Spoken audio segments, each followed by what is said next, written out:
Public administration അഥവാ പൊതുഭരണം എന്ന ചാപ്റ്ററിൽ നിന്ന് നമുക്ക് ആവർത്തിച്ച് അതായത് എല്ലാ വർഷവും ചോദിക്കുന്ന ഒരു ക്വസ്റ്റ്യൻ ആണ് നമ്മൾ ഇന്ന് ഡിസ്കസ് ചെയ്യാൻ വേണ്ടി പോകുന്നത്. അപ്പോൾ അത് കുറേ പ്രാവശ്യം നമുക്കിപ്പം 1 മാർക്കിന് 2 മാർക്കിന് 3 മാർക്ക് 4 മാർക്ക് അങ്ങനെയുള്ള ഏത് മാർക്കിലും പ്രീവിയസ് ഇയർ ചോദിച്ച് കാണാനുള്ള ഒരു ക്വസ്റ്റ്യൻ ആണ് കേട്ടോ.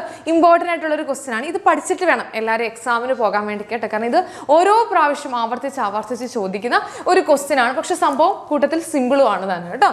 Okay, distinguish between all India സർവീസും സ്റ്റേറ്റ് സർവീസും അഖിലേന്ത്യാ സർവീസും സംസ്ഥാന സർവീസും തമ്മിലുള്ള വ്യത്യാസം എഴുതാനാണ് ചോദിച്ചിരിക്കുന്നത്. എന്താണ് അഖിലേന്ത്യാ സർവീസ്, എന്താണ് സംസ്ഥാന സർവീസ്, അപ്പോൾ ഇത് തമ്മിലുള്ള ഒരു വ്യത്യാസമാണ് നമ്മളോട് ചോദിച്ചിരിക്കുന്നത്. അപ്പോൾ നമ്മൾ അറിഞ്ഞിരിക്കേണ്ടത് നമ്മുടെ ടെക്സ്റ്റിൽ കൊടുത്തിരിക്കുന്ന ഒരു ടേബിൾ ആണ് നമ്മുടെ Indian civil service. Indian civil service 3 പ്രധാനമായിട്ടുള്ളത്. All India service, central service, state service. അഖിലേന്ത്യാ സർവീസും കേന്ദ്ര സർവീസും സംസ്ഥാന സർവീസും. ഓക്കെ, ആദ്യത്തേതാണ് നമ്മുടെ ഓൾ ഇന്ത്യ സർവീസ് അഥവാ അഖിലേന്ത്യാ സർവീസ്. അഖിലേന്ത്യാ സർവീസിൽ അവിടെ ആൾക്കാരെ നമ്മൾ തിരഞ്ഞെടുക്കുന്നത്, അതിനെ റിക്രൂട്ട് ചെയ്യുന്നത് ആരായിരിക്കും? അത് സെൻട്രൽ ഗവൺമെൻറ് ആയിരിക്കും, അല്ലെങ്കിൽ നാഷണൽ ലെവലിലാണ് അവിടെ റിക്രൂട്ട്മെന്റ് നടക്കുന്നത് കേട്ടോ. റിക്രൂട്ട്മെന്റ് എന്ന് പറഞ്ഞാൽ അവിടെ തിരഞ്ഞെടുപ്പ്, ആ സെലക്ഷൻ എന്ന് മാത്രമേ ഉള്ളൂ കേട്ടോ. ആ റിക്രൂട്ട്സ് എന്നുള്ള വാക്ക് കേട്ട് നിങ്ങൾ പേടിക്കേണ്ട. റിക്രൂട്ട്സ് എന്ന് പറഞ്ഞാൽ സിമ്പിളായിട്ട് ഇത് മുഴുവൻ നീങ്ങുന്നുണ്ടല്ലോ മക്കളെ. ഓക്കെ, റിക്രൂട്ട്സ് എന്ന് പറഞ്ഞാൽ സിമ്പിളായിട്ട് റിക്രൂട്ട്സ് എന്ന് പറഞ്ഞാൽ റിക്രൂട്ട്സ് എന്ന് പറഞ്ഞാൽ സിമ്പിളായിട്ട് തിരഞ്ഞെടുക്കുന്നു എന്ന് മാത്രമേ ഉള്ളൂ കേട്ടോ. മലയാളത്തിൽ ഇവിടെ കൊടുത്തിട്ടുണ്ട്. തിരഞ്ഞെടുപ്പ് നടക്കുന്നത് നാഷണൽ ലെവലിലായിരിക്കും. എന്നാൽ അപ്പോയിന്റ് ചെയ്യുന്ന, അപ്പോൾ ഇപ്പം ഒരാളെ തിരഞ്ഞെടുത്തു, ഇപ്പം മിസ്സിനെയാണ് അവിടെ തിരഞ്ഞെടുത്തെങ്കിൽ അവിടെ എക്സാം ഒക്കെ ഉണ്ട് കേട്ടോ. ആ എക്സാം വഴിയായിട്ട് തിരഞ്ഞെടുത്തെങ്കിൽ മിസ്സിനെ അപ്പോൾ അപ്പോയിന്റ് ചെയ്യുന്ന എവിടെ ആയിരിക്കും? നമ്മുടെ കേന്ദ്ര സർക്കാരിൻ്റെ ഏതെങ്കിലും ഒരു ഡിപ്പാർട്ട്മെന്റിലേക്ക്, അല്ലെങ്കിൽ സംസ്ഥാന സർക്കാരിൻ്റെ, അതായത് സ്റ്റേറ്റ് ലെവലിലോ നാഷണൽ ലെവലിലോ ആ വ്യക്തിനെ അപ്പോയിന്റ് ചെയ്യാം. എന്താണ് പറയുന്നത്? അവിടെ റിക്രൂട്ട് ചെയ്യുന്നത്, തിരഞ്ഞെടുക്കുന്നത് നാഷണൽ ലെവലിലാണ്, ദേശീയ തലത്തിൽ തിരഞ്ഞെടുപ്പ് നടക്കുന്നു. എന്നാൽ അവർ അപ്പോയിന്റ് ചെയ്യുന്നത് സംസ്ഥാന സർക്കാരിനെയും കേന്ദ്ര സർക്കാരിനെയും ഏതെങ്കിലും ഒരു ഡിപ്പാർട്ട്മെന്റിലേക്കായിരിക്കാം അവരെ അപ്പോയിന്റ് ചെയ്യുന്നത്. അപ്പോൾ അതിൻ്റെ എക്സാമ്പിൾ വളരെയധികം ഇമ്പോർട്ടൻ്റ് ആണ്. എക്സാമ്പിളുകൾ ഏതൊക്കെയാണ്? നമ്മുടെ IAS, IPS, IAS Indian administrative system, നമ്മുടെ IASഉം IASഉം അതുപോലെ തന്നെ IPSഉം ഇതിന് എക്സാമ്പിളാണ്. IASഉം IPSഉം ഇതിന് എക്സാമ്പിളാണ്. അടുത്തതാണ് സെൻട്രൽ സർവീസ് അഥവാ കേന്ദ്ര service.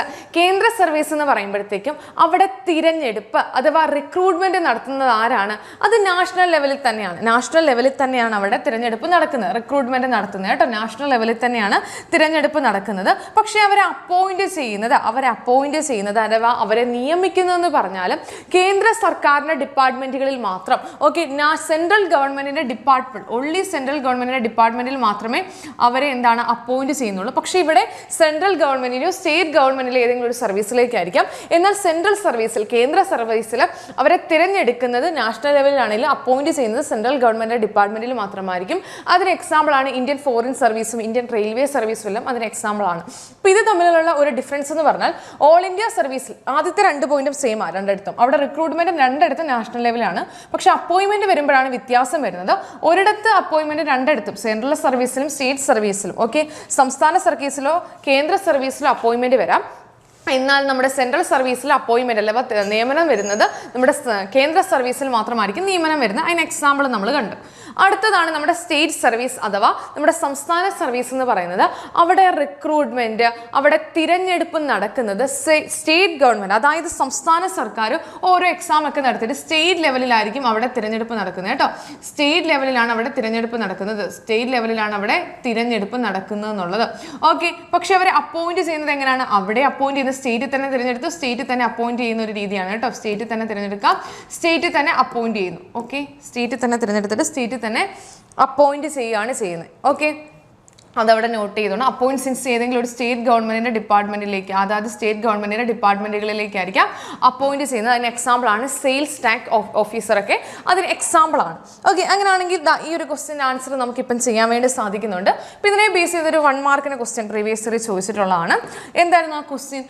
Name the category of Indian civil service in which Indian administrative service is included. Indian administrative service ഉൾപ്പെട്ടിട്ടുള്ള ഇന്ത്യൻ സിവിൽ സർവീസ് വിഭാഗത്തിന്റെ പേര് എഴുതുക. അതായത് ഇന്ത്യൻ അഡ്മിനിസ്ട്രേറ്റീവ് സർവീസ്, അതിന്റെ ഷോർട്ടായിട്ട് നമ്മൾ എന്ത് വിളിക്കും? IAS, IAS ഉൾപ്പെട്ടിട്ടുള്ള ഓൾ ഇന്ത്യ സർവീസ് ഏതാണെന്നുള്ളതാണ്. ഓൾ ഇന്ത്യ സർവീസ് ആണോ, സ്റ്റേറ്റ് സർവീസ് ആണോ, സെൻട്രൽ സർവീസ് ആണോ, അതോ പബ്ലിക് സർവീസ് കമ്മീഷൻ ആണോ? ഏതാണ് അതിൻ്റെ ആൻസർ? ഓൾ ഇന്ത്യ സർവീസ് അഥവാ അഖിലേന്ത്യാ സർവീസിലുള്ളതാണ് നമ്മുടെ IAS-ഉം IPS ഇന്ത്യൻ പോലീസ് അഡ്മിനിസ്ട്രേഷനെല്ലാം നമ്മുടെ അഖിലേന്ത്യാ സർവീസിലുള്ളതാണ്. ദെൻ അടുത്തതാണ് ഒരു ക്വസ്റ്റ്യൻ ആണ്, what you mean by administrative reforms? Administrative reforms എന്ന് പറഞ്ഞാൽ എന്താണ്?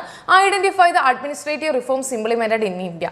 എന്താണ് അഡ്മിനിസ്ട്രേറ്റീവ് സിസ്റ്റം? അതായത് ഓരോ കാലഘട്ടത്തിലും നമ്മുടെ ഭരണഘടന അല്ലെങ്കിൽ നമ്മുടെ ഭരണം അഥവാ ബ്യൂറോക്രാറ്റിക് സിസ്റ്റം എല്ലാം ഇച്ചിരി കൂടെ നല്ല രീതിയിൽ എഫക്റ്റീവ് ആകുന്നതിന് വേണ്ടി നടപ്പാക്കിയതാണ് നമ്മുടെ അഡ്മിനിസ്ട്രേറ്റീവ് സിസ്റ്റം.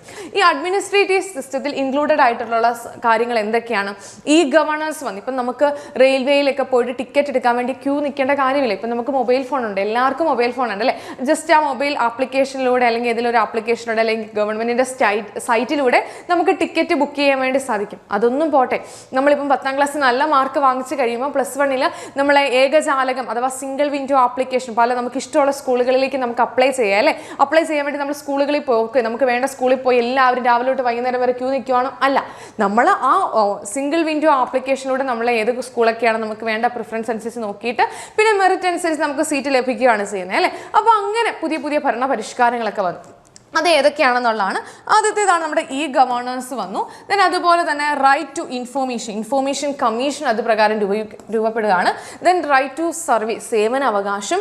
ദെൻ കേന്ദ്ര vigilance commission central vigilance commission, Lokpal, Lokayukta, then അതുപോലെ തന്നെ ഒംബുഡ്സ്മാൻ തുടങ്ങിയതാണ് നമ്മുടെ അഡ്മിനിസ്ട്രേറ്റീവ് റിഫോംസ് എന്ന് പറയുന്നത് കേട്ടോ. അപ്പോൾ എന്തൊക്കെയാണ് അഡ്മിനിസ്ട്രേറ്റീവ് റിഫോംസ്? അതിനെ നോട്ട് എഴുതാൻ വേണ്ടി ചോദിച്ചാൽ നമുക്ക് കറക്റ്റായിട്ട് അറിഞ്ഞിരിക്കണം, എങ്കിൽ മാത്രമേ നമുക്ക് എഴുതാൻ വേണ്ടി സാധിക്കത്തുള്ളൂ. ഓക്കെ, അങ്ങനെയാണെങ്കിൽ നിങ്ങൾക്ക് കമൻറ്റ് ചെയ്യാൻ വേണ്ടി മിസ് ഒരു ക്വസ്റ്റ്യൻ ചോദിക്കുകയാണ്. നമ്മുടെ റൈറ്റ് ടു ഇൻഫോർമേഷൻ ആക്ട്, നമ്മുടെ ഇൻഫോർമേഷൻ ആക്ട് നിലവിൽ വന്ന വർഷം ഏതാണെന്നുള്ളത് കമൻറ്റ് ചെയ്യുക.